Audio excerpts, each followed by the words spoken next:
Hey everybody, Mr. Rodowitz here. Hope everyone is doing well. We are going to now start taking a look towards a new decade, the Roaring Twenties.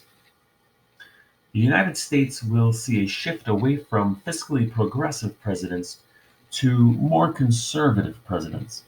A shift away from the Theodore Roosevelts to the William Howard Tafts and the Woodrow Wilsons, and to the Warren G. Hardings, the Calvin Coolidges, and later on the Herbert Hoovers. We will see the ideological shift of the Republican Party from being more liberal than its early years from Lincoln to McKinley to the start of what it is today as being fiscally conservative as well as being socially conservative. Here is the Republican White House.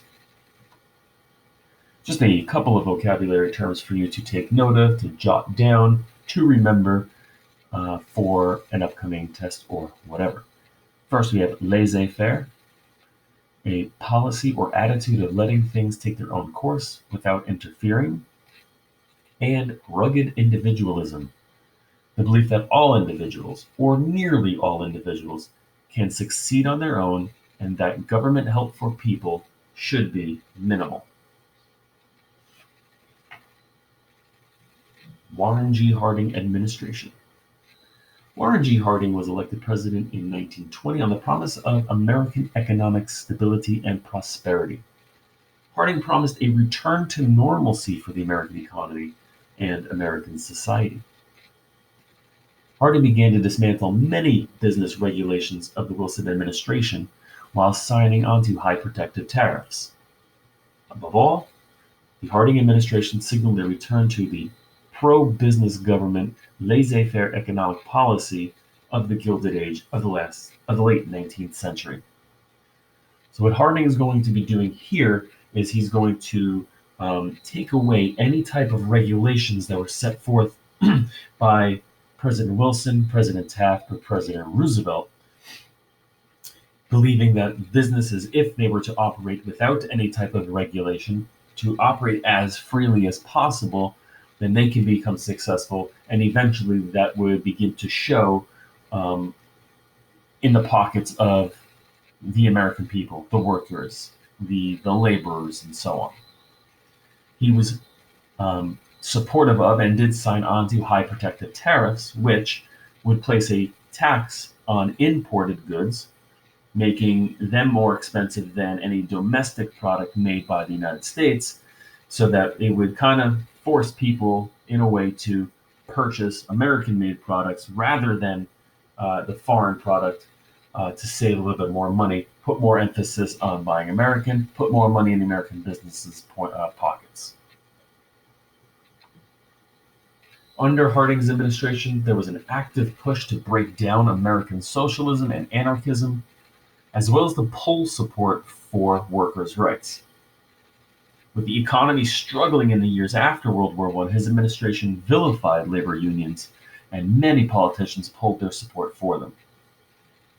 Harding's administration was filled with people whose only qualification was that they were friends and supporters of Harding. Harding's administration started coming under pressure when several high-ranking officials conspired to lease government land in Wyoming to oil companies in exchange for cash. So one of the things that Harding and especially those within his administration, his cabinet, felt that American businesses, the economy was struggling because laborers and workers were making too much money. That they had too much of a say in how things were done, and so they start to attack the labor unions and start to pull support for them. Or many politicians started to pull support for them. They pushed the idea that all labor unions were under the guidance of those who were socialists and anarchists, laying a blanket on all labor unions that every single one was bad for America, because if they were in the hands of socialists and anarchists or communists or whatever, that it was a threat to the American way of life, the way that the people wanted things. So they tried to do whatever they could. If The American businessman had more money in his pocket, then everybody else was going to do well as well.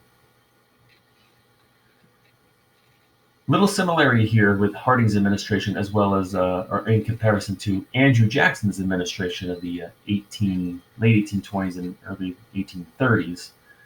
We see that in Andrew Jackson's presidency, while he did have his official cabinet, he did rely on information from his friends and family through that quote-unquote kitchen cabinet, where his official cabinet was there, but his friends and supporters were the ones making all the decisions.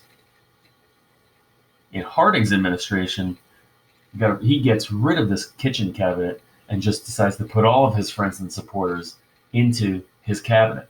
If you liked what he had, if you were friends with Harding, you were most likely going to go along with what he had to say, or Harding trusted those who he knew very well, and instead of putting them off to the side and using them to help influence policy, he put them in the cabinet, the official cabinet, the president's cabinet, and they were the ones who were actually driving policy. And this is going to catch up with them as they become a little bit more greedy and start to make some shady deals.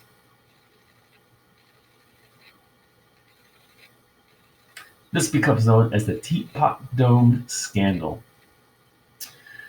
After a congressional investigation, 2 members of Harding's cabinet were convicted of their crimes and served time in jail.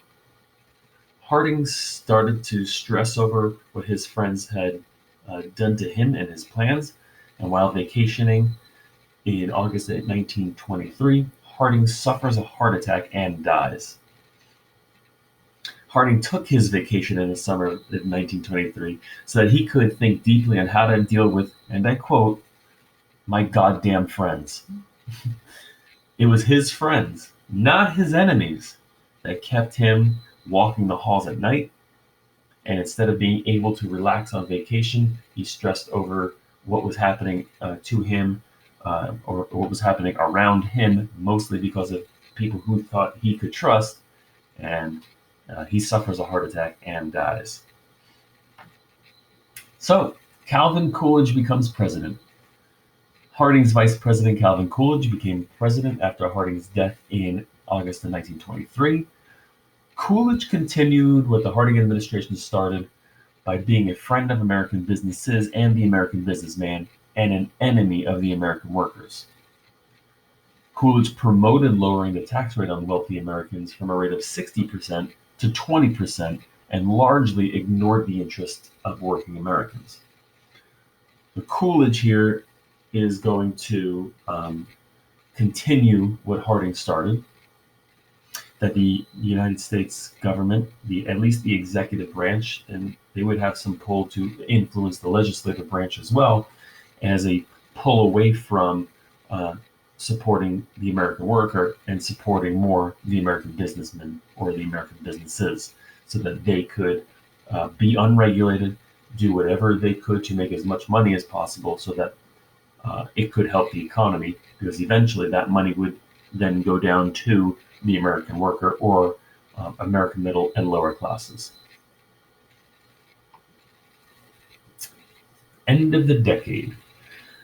So with the 1920s coming to a close, American businesses and upper-class elites were doing very well. The administrations of Harding, Coolidge, and incoming President Herbert Hoover saw the growth of the American economy reach an all-time high. While campaigning for president in 1928, Hoover stated that poverty was close to being eliminated. However, economic despair was right around the corner. A lot of the unregulated businesses was starting to catch up to the economy, starting to catch up to the stock market as well. Combined with the fact that, and we will get into this in another lesson, the fact that more and more people were able to live lavish lives by buying on credit and being loaned more money than they could pay back, unable to pay their loans, eventually the stock market would crash, the economy would crash as well. But that's for another day. So the three presidents here, Harding, Coolidge, and Hoover, believed in rugged individualism. As we said before, rugged individualism is the idea that people should succeed through their own efforts, and that they should take care of themselves and their families rather than depend on the government for assistance in tough times. Herbert Hoover, while president in 1930, at the very beginning of the Great Depression, he says, quote, "I do not believe that the power and duty of the government ought to be extended to the relief of individual suffering.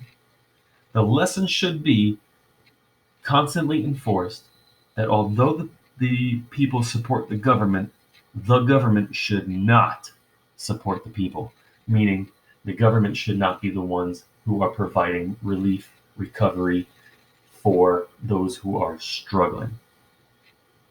And like I said, this idea was going to have dire consequences, as farmers in particular struggled because Hoover's government would not support them when they needed it most.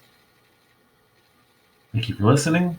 I hope you have a great time, a great day, and get ready for the next lesson. Take care.